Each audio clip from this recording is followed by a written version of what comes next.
National Weather Service in Fort Worth has issued a severe thunderstorm warning for eastern Denton County in north-central Texas, western Collin County in north-central Texas, until 7:45 p.m. Central Daylight Time.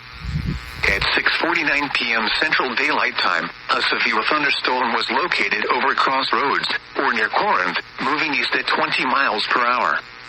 Hazard, 65 miles per hour wind gusts and nickel-size hail.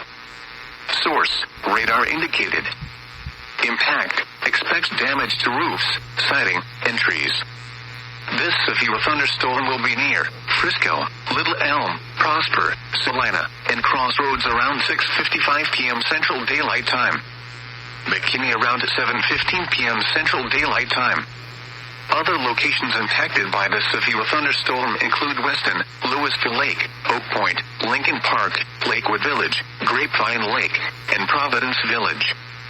This includes the following highways: Interstate 35 between mile markers 468 and 476. Interstate 35W between mile markers 81 and 85. Interstate 35E between mile markers 446 and 466.